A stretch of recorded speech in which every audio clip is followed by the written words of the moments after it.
Hey nerds, just Jamie here with your friend Claude. And this is Nerd Bomber vs. Movies, the show where two movies fight and we pick a winner. Today's movies are connected in an interesting way. They are animation. This is our first episode featuring animated movies. Now you may be thinking a couple things, and it's not those things. This is not a Disney movie. It's not a Pixar movie. It's not even a Don Bluth or a Ralph Bakshi movie. We have two movies today that are based on animated shows from the 80s. They are Transformers from 1986. This was, of course, a theatrical release. And G.I. Joe, the movie from 1987, which was a straight-to-video release. Before we really get into things, any initial thoughts, Claude? Two toy lines, two Hasbro toy lines. Mm-hmm. They're big too.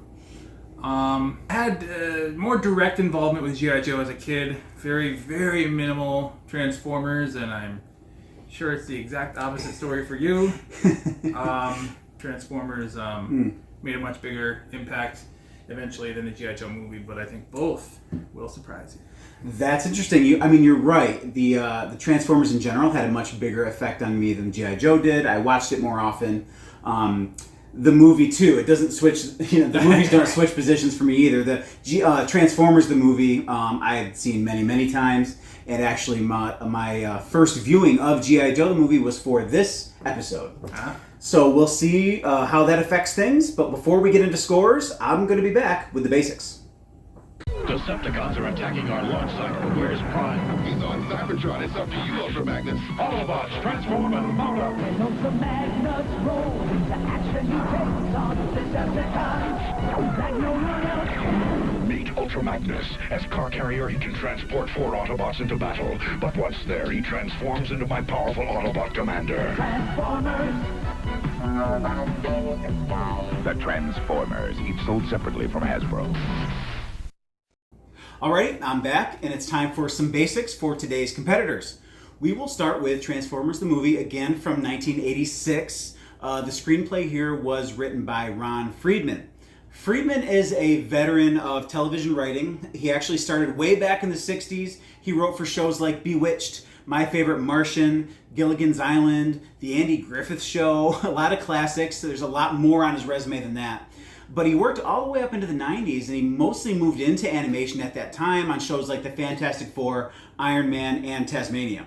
Directing the film is Nelson Shin. He's another veteran of animation. He started as an animator on things like The Pink Panther, as well as Spider-Man and His Amazing Friends, among many others. He was actually part of the team that animated the lightsaber blades in the original Star Wars as well, so that's an interesting little tidbit. He later moved into producing and directing animation on things like The Simpsons, Batman the Animated Series, X-Men, and many others. Very good pedigree there, as a matter of fact. The music here is a hugely important aspect of the film. In some ways, it's what it's most remembered for. Vince DiCola heads up the music here. He had previously worked on Staying Alive, as well as Rocky IV. The soundtrack for this film is so remembered. Especially now, because it was chock full of original songs like The Touch, which was originally written for the Sly Stallone action movie Cobra, and also a cover of the original Transformers theme. And all of these things reek of sort of an 80s hair glam metal aesthetic, and I mean that in the best possible way. DiCola wrote, produced, and performed many of these songs, and it also featured a song called Dare to Be Stupid by none other than Weird Al Yankovic. Alrighty, the cast is big, and it's really something. Very, very interesting things happening here. But to start off, we have Peter Cullen, of course, as Autobot leader Optimus Prime, as well as Autobot soldier Ironhide.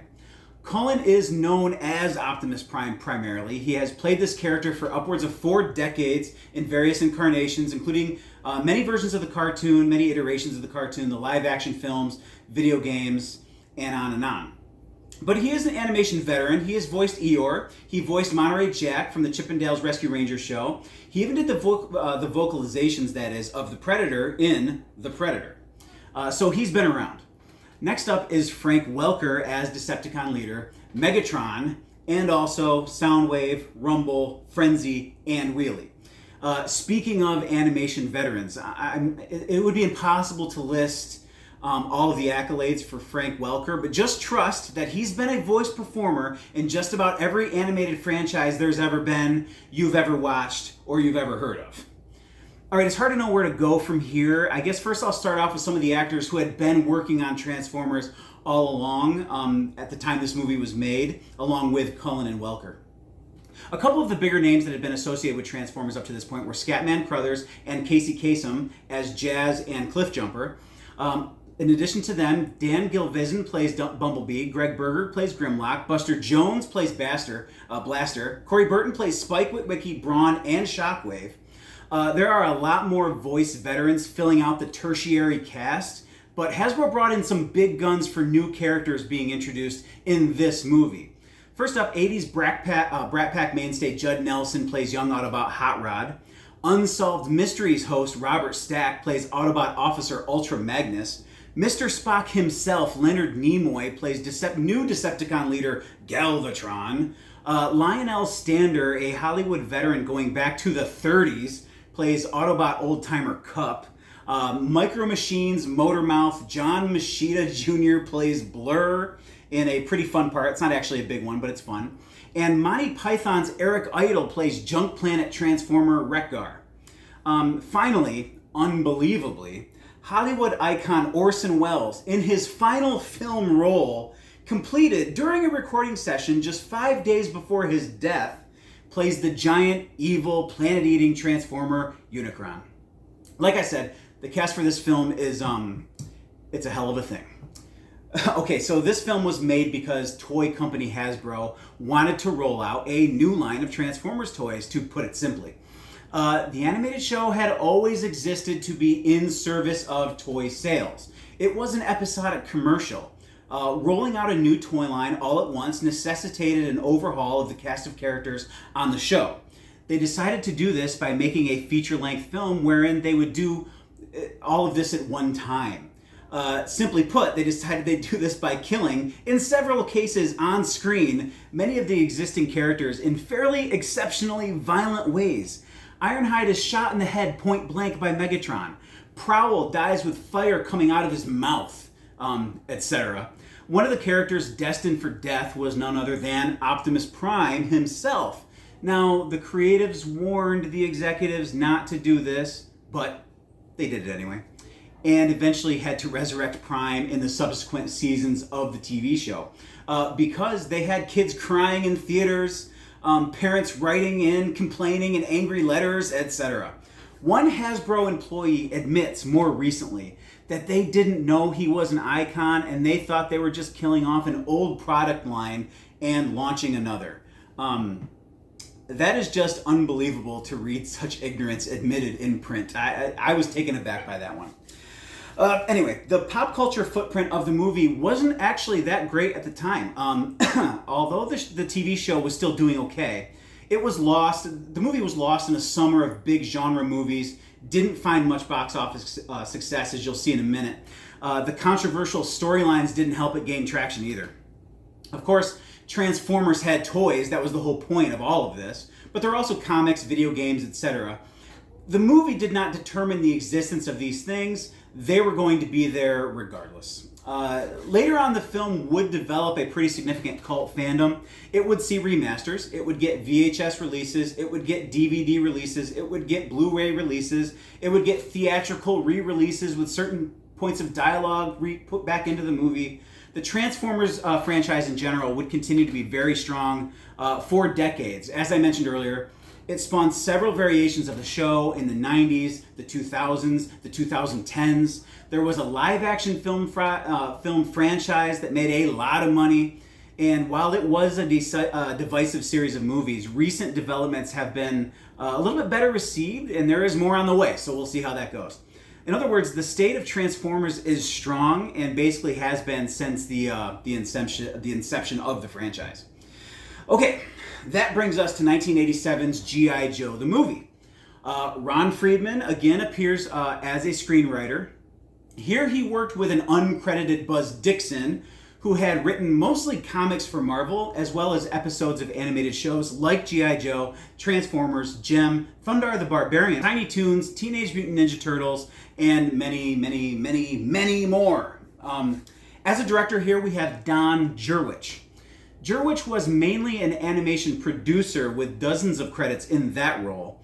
As a director, he doesn't have nearly as many credits. This film and some episodes of Spider-Man and His Amazing Friends being the most significant on his resume. Spider-Man and His Amazing Friends shows up a couple times here. Music here is handled by Robert J. Walsh and John Douglas. It's very professionally and competently done. It doesn't have the iconic status as the Transformers soundtrack. Well, truth be told, not many things do. Walsh was a longtime musical director in animation, winning an Emmy for his work on none other than the Muppet Babies, actually. Douglas started in westerns in the 60s. He moved primarily into animation in the late 70s and into the 80s and the 90s as well. Okay, the cast for this film is also filled to the brim with voice acting veterans, not quite the heavy-hitting Hollywood icons in this film. A lot of shared cast members between these two films, a lot of shared elements between these two movies in general, actually. Okay, so names mentioned for Transformers and also appearing here are Cullen, Welker, Berger, Burton, Gilvezan, Jones, and others, these being mostly smaller supporting roles. Among the main cast here are Michael Bell as G.I. Joe Field Leader Duke, and Zama and Blowtorch and Lift Ticket, by the way. Bell has also appeared in The Smurfs, The Snorks, Rugrats, and Transformers, as well as many others. Arthur Berghart, that is, plays Cobra Officer Destro, as well as Iceberg. Berghart is best known for this role, P in Disney video games, and Devastator in Transformers. Chris Latta plays Cobra Commander, and Gung Ho, and Ripper. Latta is best known for voicing Moe and Mr. Burns in the first season only of The Simpsons, and as well as Starscream in Transformers. Voice acting legend Rob Paulsen plays Snowjob. Paulsen is best known as Raphael from Teenage Mutant Ninja Turtles. He also played Yakko Warner in The Animaniacs, among dozens and dozens of other roles for Paulsen. Dick Gaudier plays Cobra, on-again, off-again ally Serpentor.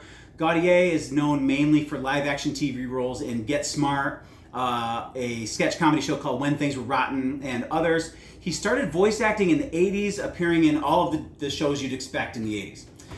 Okay, so while not quite the list of iconic Hollywood personalities, there are a few bigger names from outside the usual pool of cartoon voice talent appearing in this movie.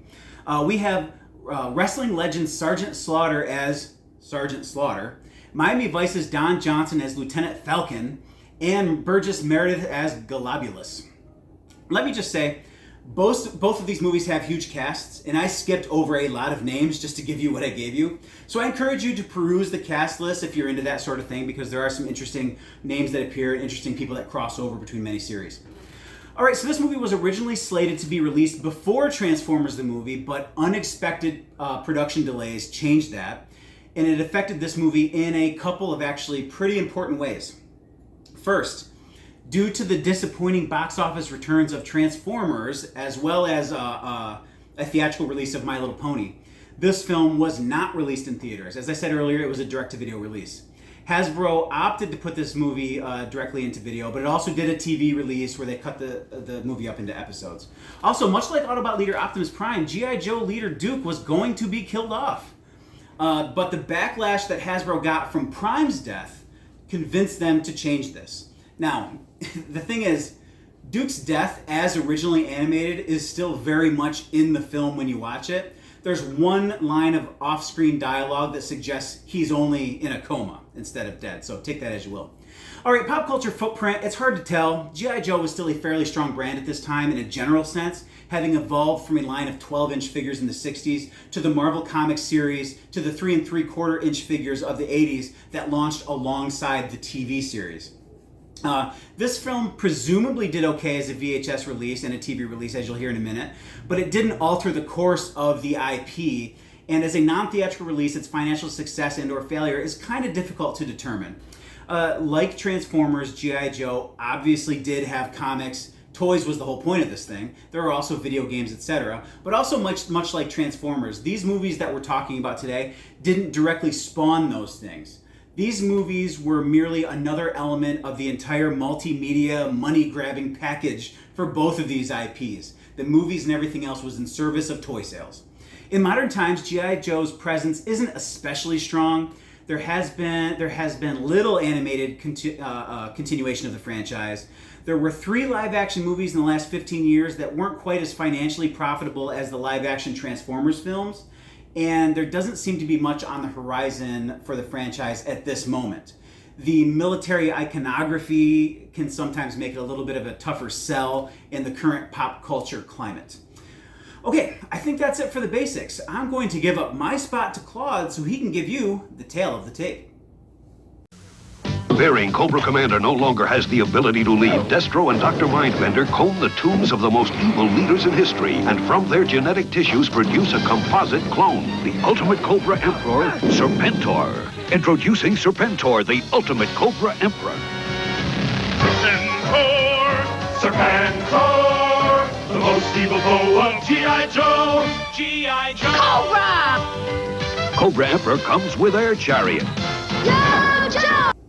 Greetings, fight fans and movie buffs. I am your friend Claude, here to present you with tonight's Tale of the Tape for our main event of the evening.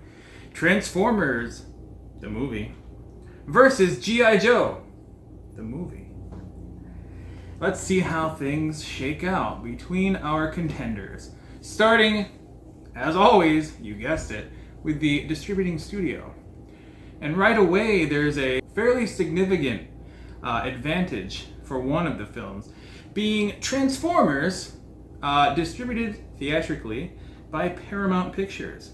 You may have heard of them. It's a little unfair because G.I. Joe did not get a theatrical release and was distributed by a company called Celebrity Home Entertainment.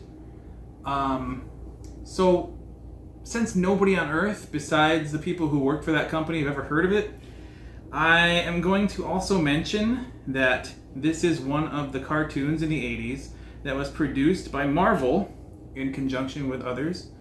And it's worth noting that the original MCU was in television animation. Down to the ratings, well, again, it's a mismatch. Transformers, being in theaters, was rated PG by the MPAA, and G.I. Joe received no rating because it went straight to video. Moving down to running time, it's a bit of a difference. Transformers coming in at 84 minutes, and G.I. Joe coming in at 93 minutes. So about 10 minutes difference.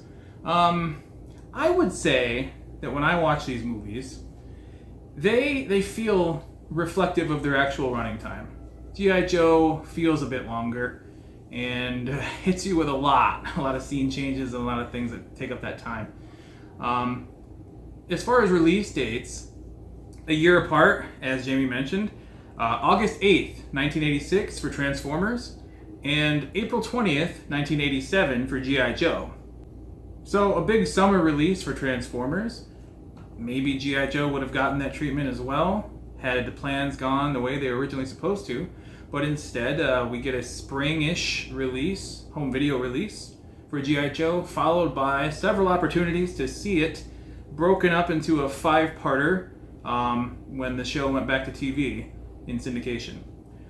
As far as budgets, we can sort of correlate what they were. Transformers is known to have an estimated budget of around $6 million, and G.I. Joe, we sort of extrapolated based on data that we cobbed together from various sources that you could say it came in around $4 million.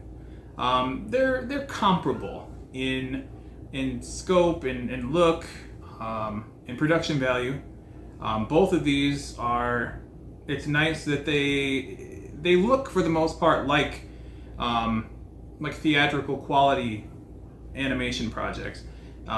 When you watch a TV episode of either show, it's very clear that these movies were animated with much more attention to detail, much more resource, much more effort into production and effects overall. As far as the profit, well, Transformers basically broke even, coming in at around $5.8 million total. And for the money that G.I. Joe brought in, as we said, direct-to-video, only home video sales numbers are available, and only from the year 2000, when it was released on DVD forward. And that brought in just about 1.5 million. So I think it's fair to say that Transformers, pretty much across the board, has G.I. Joe outmanned and outmachined. And that was your tale of the tape. Now let's open the doors and settle some scores. Transformers, the movie, their greatest adventure yet on the big screen. See Optimus Prime and Megatron in their final battle. It's over, Prime. Super new Autobot heroes, evil new Decepticons. I am Unicron. The ultimate Transformers adventure. Transformers, the movie, opens December 12th. And we're back, and we're going to do some scoring. We will be doing Transformers first, and I will go first. Take it away. All right, so visuals, 8. I think that the film looks fantastic. I do believe that it maintains its visual quality consistently throughout. There aren't many moments where it cheats and drops into that sort of TV episode quality. I think that the color looks great. The shading is always very sort of, there's a lot of depth in the backgrounds. That's always an easy cheat on something like this, right. Is sort of flat backgrounds. And obviously, there are some really amazing transformation sequences, specifically the Autobot City Metroplex and Unicron going from planet mode to robot mode. Those are highlights, but there's a lot of good stuff going on here visually. So I give an 8, very high score. Performances, I go down a little bit to 7.5. Again, there are high spots here. You have a lot of big-time Hollywood names. And Orson Welles, his thoughts on doing this movie are mixed. There's some quotes you could find where he thought he respected the franchise and the writing, and there was another interview he did like the next day, said, you know what I just did? I was the voice of a toy that eats other toys. So how much he understood what was going on in the plot, it's not really clear. But he does a good job. He brings all that gravitas that you'd expect. But also there's a lot of people having fun. And not only the Hollywood sort of big guns that they brought in, but also the industry veterans that had been working on the show previously. Right. And it seems like everybody's bringing their A game, and there are a few standouts, which that kind of gives it a little bit of a boost. So 7.5 for performances. Writing, we're going down the scale a little bit here. We're going down to 6. Now, both of these movies, you kind of come at them from a cynical starting point. These movies were made in service, again, as I mentioned, these were corporate things that were happening. All movies are meant to make a profit, but these movies were made in service of toy sales. Feature-length toy. That's what they are. I mean, you got to be honest about it, not be too biased about these things. I do think Transformers does a pretty decent job of having that starting point and having a quality plot and quality writing in terms of dialogue. The dialogue's fun. There's some interesting interactions between characters. There's some fun stuff. There's some pretty legitimately funny stuff. There's a couple of annoying things that's just going to happen. Frank Welker as Wheelie comes to mind. Not my favorite, but Grimlock's always fun. Peter Cullen as Optimus Prime always does a good job with his performance, and the writing of Optimus Prime is always epic and grandiose and very inspiring. So I think starting from a cynical place, making some questionable decisions, as I mentioned, with the character deaths. That 5-year-olds at the time, maybe 6, 7, 8-year-olds weren't very happy. But when you watch it now, I mean, I can appreciate it. I think it's pulled off pretty well for what it was. So it stands right at that sort of mark of good at a 6 for writing. So those are my Transformer scores: 8, 7.5, and 6. Over to you.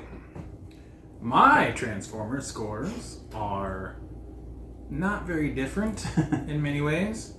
For the visuals, I will similarly give it fairly high marks at number 7. And I think that it is a very good looking movie, even all these years later. It stands the test of time. It's impressive in that there's a lot of complexity with the designs of pretty much all the characters, but also, I hesitate to use the word landscapes, but basically these inorganic landscapes in many cases, and all of it is very detailed and just requires so much attention and care in its rendering, and it's really all there on screen. Sure, you'll have your cases where maybe you catch a spot here and there where they take a shortcut, but I mean, my God. The carpal tunnel on the wrists of those animators must be legendary. Mm-hmm. So, I mean, just for that alone, it's visually a pretty high score. But also the designs themselves are, I think it's fair to say, iconic at this point in a lot of cases. Something I overlooked. Yep. Very memorable. These are, you're still seeing a lot of these character designs on every product you can think of to this day. So I mean, there's clearly a large legacy and impact there. Yeah.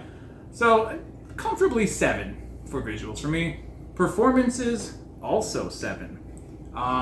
Not like sky high, but very, very strong. Partially on account of the pretty serious list of heavyweight celebrity talent, and the chance to kind of see them take on a character they might not otherwise have played, or at least one that is in most cases pretty different from what you're used to seeing them as. I mean, it makes sense, and it's not super out of the ordinary for Orson Welles to have played the role that he played, the the kind of somber, very high level of gravitas. Mm-hmm. But I mean, the Leonard Nimoy one is interesting. Yeah. I mean, John Machida is pretty much typecast. But you see Eric Idle, and he has a recognizable voice, but it's not the type of very like ham-fisted comedy that he's known for, being associated with Monty Python and some of his other cameo roles in movies. So I think across the board, it's a nice opportunity to see these people perform, in ways that isn't so black and white for who they are. Sure. So that gives high marks, but also the quality of the performances and the deliveries and things like that. I mean, it sticks with you. It does what it needs to do, and I think because of the assemblage of talent, you have something that rises above the level of toy commercial. So I feel good giving it a 7. Writing, I'm gonna drop it even a little lower than you, 5.5. Just under good. It's still good adjacent. And I have to admit that perhaps my score is a reflection of the fact that I didn't interact with this as much over as long of a period of time as you or many of the fans of this movie. Sure. And I saw it later in life, and that always, I think, lends itself to a more critical eye. But it's not by any stretch of the imagination bad writing, or it doesn't detract away from the enjoyment of the movie. I think the story is the right amount of ambitious. I think it's well fleshed out. I think it's pretty straightforward and easy to follow for the most part, which is pretty key. Especially when you're basically creating lore from nothing. I mean, you have the TV series, but for a theatrical audience, including parents, you have to balance it a little bit more than you would for just the afternoon TV show that the kid's going to be plunked down in front of. So I think this does that fairly well. But I don't come away with anything truly sticking out in my mind. And for me, 5.5. 7, 5.5 for Transformers the movie. All right, that's one set of scores, and when we come back, we're gonna hit G.I. Joe. Tonight, It's a television exclusive and explosive world premiere, G.I. Joe the movie. The heroic forces of G.I. Joe in their most thrilling adventure ever. Destroy everything! Starring Don Johnson as Lieutenant Falcon. What's this? Burgess Meredith as the diabolical Globulus. Trifle melodramatic. And Sergeant Slaughter. Perfect! Don't miss G.I. Joe the movie. Tonight's 8 o'clock movie special on Channel 2. All right, we said we'd be back with another set of scores, and we are. This time, Claude goes first. I will parachute into this scoring round like a overblown G.I. Joe, the musical intro. And those are quite the visuals. And the visual category is up first. So I give G.I. Joe 6.5 in visuals, which it may seem kind of low, especially compared to Transformers. But I think it's because G.I. Joe is more selective with how they apply the times they go all in on the visuals. The aforementioned opening number, of course, being the showpiece. And when you watch it, you can't help but think of Broadway. At least I can't. Just the staging of it. But it's a movie in itself. Yeah. And it's a great way to kick off a feature film version or an intended feature film version. That intro is G.I. Joe distilled down. Yeah, exactly. Yeah, you get every character, good and bad. And you get every vehicle. You get the entire toy line moving on screen. And that's something that, as a fan of many cartoon properties from the 80s, that's something I can really appreciate, because not everything gives you all of that satisfaction at once. Sure. And it's very well pulled off animation-wise. In terms of the rest of the movie, the visuals are a bit more inconsistent than in Transformers. And I always thought that about the show itself too. So I guess it's just a bigger version of that for a movie that was intended for theatrical release. But what is there and what is given kind of the higher end treatment is pretty nice. The designs are pretty impactful, pretty clever. Sometimes I found myself looking at them going like, oh, that's an interesting way to do that. Okay. But not quite interesting enough to break into 7 and beyond. So I stand at 6.5 for the visuals of G.I. Joe. Now the performances, I kind of weigh them the same for me. As you mentioned, there's not quite the level or the same amount of like celebrity or recognizable talent in this. But I feel like the regular voice actors really came to play in this movie. Maybe that's a result of like the way the sound was mixed or something, but it seems a lot of these vocal performances just seem to kind of be very percussive, just kind of hit you. And I think even though Cobra Commander's presence in the movie basically just continually gets reduced down, literally till he becomes a snake who can't speak. I think the journey there and the process of it is really impressively done by Chris Latta, who, of course, is really known for this role. But and we remarked off camera just in wonder at how he even has a voice or had a voice left at all. He's just going for it. I don't know. And the Sergeant Slaughter performance is fantastic. Maybe only by virtue of the fact that it is a literal animated translation of who this guy was in his wrestling character in real life. I mean, it is 1-to-1. Yeah.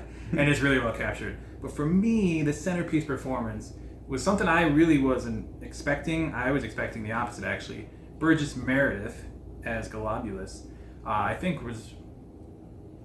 You said that Orson Welles kind of went back and forth, positive and negatively, with playing Unicron.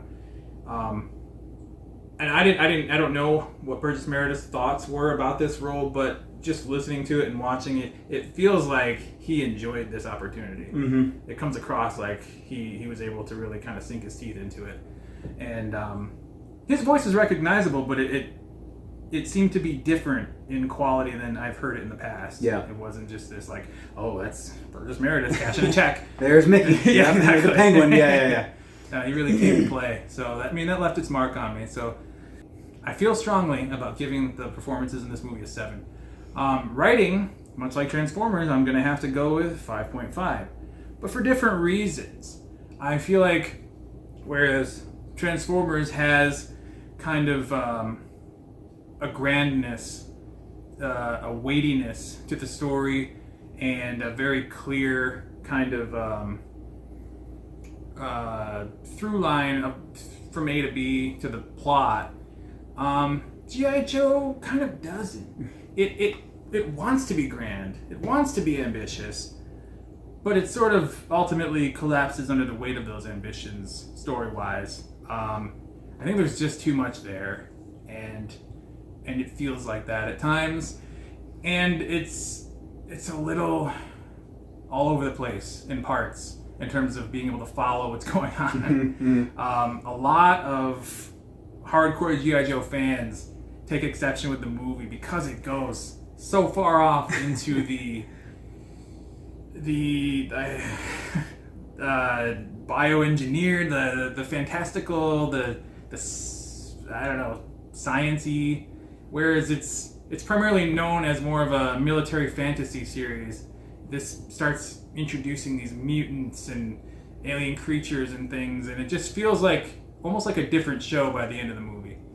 Because of that, 5.5. And as I said, for G.I. Joe, my score's 6.5, 7, 5.5. All right. So I'm up. We'll start with visuals as we always do for G.I. Joe. I'm giving G.I. Joe a 7 for visuals. Actually a little bit higher than you, but I very much agree with your assessment. The high points of the show, the intro, of course. Right.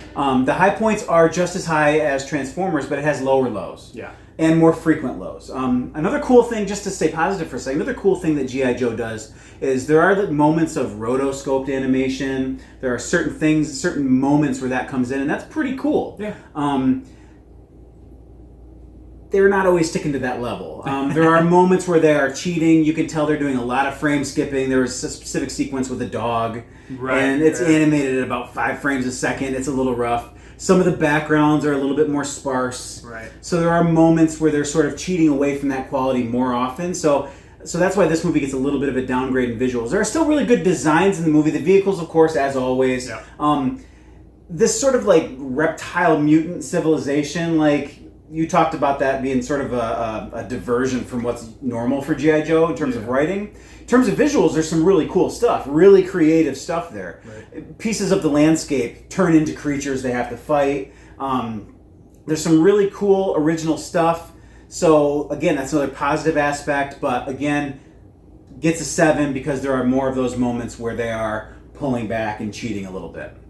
For performances, I come down quite a bit from my Transformer score. I'm giving this movie a 6. Again, 6 is kind of that line of good. I feel like everybody's doing their part. It sounds good. You're right about Burgess Meredith. You mentioned how I think that there's depth to what he's doing, and it almost, you hear him in it, but it's more, there's just more body to it. There's more weight to it. So you're right. I mean, that is a high point, and I also agree with Sergeant Slaughter. Like he is definitely a high point as well. But I think like so many of the other characters, especially on the G.I. Joe side, are just dudes. So everyone talks like this. And well, you see in the cast, a lot of these guys are doing 4 characters. Yeah. Everybody's doing multiple things. So there's not quite as much variety. I mean, there's more characters, so it's hard. You have like 20 people to work with for the cast, and you have so many characters. Like, I understand why that would be the case. But so there are some strong performances, but to me, nothing really jumps out. So again, I kind of think everybody's doing an adequate job. It's very satisfactory. It serves its purpose. So for performances, I'm giving a 6. Writing, I am also coming down. Well, you actually didn't come down in writing from your previous score. I am coming down to a 5 here for G.I. Joe. But again, I don't disagree with a lot of what you're saying. I think that these movies have very similar structures. Yeah. We talked about, you kind of have the good guys. They get split up into different teams. They come together in the end to fight a new bad guy. The previous bad guy, he's going through a change and becoming something new. Yep. You have a leader that is, well, I know Duke didn't die, but I mean, you have a leader dying. Now, Transformers is more direct with saying, we have a new leader now. Yeah. Optimus Prime hands the Matrix of Leadership to Ultra Magnus. He is unable to open it. Hot Rod inherits it. He becomes Rodimus Prime. He's the new leader. G.I. Joe doesn't replace Duke. Obviously, he would survive because that's what they decided was going to be the case. But even if he didn't, his little brother, Lieutenant Falcon, wasn't going to take over. You were still going to have General Hawk and Flint, and they were going to be the main dudes. Don Johnson wasn't going to be on the TV show. No, Don Johnson wasn't taking that role. But, at the same time, a lot of these Hollywood heavyweights that did these voices for Transformers, those characters did continue, and those voice actors did not. They were replaced. So the characters can't continue without that. But nevertheless, there are some similarities in the plot line where I think G.I. Joe gets that downgrade. It's a longer movie, and I think that's a detriment. For sure. It meanders a little bit more. The length of it could also be one of the reasons why maybe visually it doesn't quite hold up. I wonder about them being spread a little bit thin over 90 plus minutes instead of having a little bit tighter movie that's 10, 15 minutes shorter. Yeah. So I do wonder about that sort of thing where that could have affected other aspects. But yeah, writing I give the 5 just because I think it doesn't quite maintain its thrust through certain parts. That's a solid point too, because 10 minutes doesn't seem like a lot of screen time, but in terms of animating that, that's a hell of a lot of pages and cells, and that's a lot of man hours. Yeah. 10, 15 minutes is a lot of man hours, and that can make a big difference. So yeah, I get a little bit of a downgrade there for it just kind of meandering a little bit, gets a 5. So my final scores for G.I. Joe, 7, 6, and 5. Okay, so that's 2 sets of scores. We're going to do some final tabulations, get the big board back out, and see who the winner is. They're coming. Who's coming? 2 movies. G.I. Joe the movie and Transformers the animated movie? I've never seen them. 2 days. Thursday and Friday. On one network. On the Hub? We've got to watch. You're right. I've only heard about these movies in myth and legend. Oh my gosh, I'm gonna pass out. Oh, good. Maybe then I can watch. The Haboom Movie Matinee. Starting with G.I. Joe the movie. Thursday at 3 p.m. Eastern, noon Pacific. Only on the Hub. All right, we're back. We've got the big board out, and we've got some final scores. First up, G.I. Joe gets a 6.17, and Transformers taking the win for the day, 6.84. In some ways, these scores are kind of what I expected. In other ways, there are some surprises to talk about. For that, Claude, any initial thoughts? Yeah, I mean, I'm a little bit surprised in terms of G.I. Joe doing a little bit better than I anticipated, and maybe even than what my enjoyment level is. I like the movie. It has a certain number of technical accomplishments and merits that you just can't deny it of. But I think we both agree off camera that we're unlikely to watch it again anytime soon. And for a movie that you don't really plan on watching again to exceed a 6 in the scoring, it's a pretty impressive achievement. I think for me, Transformers is sitting about where I feel about it. It's just under 7. It's really strong, but I know you want it to be even higher. Transformers is one of my favorite animated films, especially, and it ranks high on my sort of overall favorite films list. Before we talk about that, I'll talk about G.I. Joe real quick. 6.17, I mean, yeah, that's about right. 6 is our border of like where good starts. And this has a little bit of a cushion above good. I didn't feel like I wasted my time. I wasn't angry watching it. So, but yes, I am unlikely to probably go back and watch it again at any point. So 6.7 seems about right. Transformers, this is one of those cases where my instinct about a movie, I would have said like, oh, Transformers is an 8 out of 10. I love that movie. The score says otherwise, and I think the scoring was fair. There are flaws here. 6.84. Yeah, I would have loved to see it be higher, but I'm the numbers bear out as they do. I don't have to adjust how much I like a movie personally based on what the numbers say. Exactly. Still gets the win, so I'm happy about that. One thing is, these movies were an interesting thing because they represent Transformers especially. Actually, both movies really. The reason these movies were made, as I mentioned, was because they were rolling out new toy lines. G.I. Joe had the whole Cobra La cast of characters, and Transformers was rolling out a lot of new characters, Autobots and Decepticons, and that's why they did what they did. It's interesting that one sort of like a symptom maybe of the quality of the energy put into these movies was that Transformers said, okay, we're moving forward with these new characters, and they made them and they gave them, iconography that has them standing out. Hot Rod is red with flames on him. He becomes Rodimus Prime. He's the new leader going forward, and he looks cool, and his personality is cool, although he's a little bit too like radical dude for my taste. I always kind of like the more stoic dudes, even when I was a kid. But they tried to make him look different. G.I. Joe, the movie, introduces this new character, Lieutenant Falcon, and he's wearing camo fatigues and a beret. Like, he's a guy. He's just another G.I. Joe. He looks like a background G.I. Joe, He looks like... so... Can't argue that. It wasn't... Now, that sort of like bio-organic stuff they had going on with Cobra La, that's pretty cool. You could have moved forward with that, but that villain Globulus does not continue on. No. So it's a little bit of a dead end with that. The Transformers, so G.I. Joe the movie kind of takes you in a loop, and because Duke doesn't actually die because they changed that writing, the movie ends up just kind of taking you on a loop and puts you back where you started. Yeah. Transformers did, for all the issues people had with it, it did sort of thrust the series forward with new characters in a new place. Yes, Unicron is only in that movie. He doesn't continue on.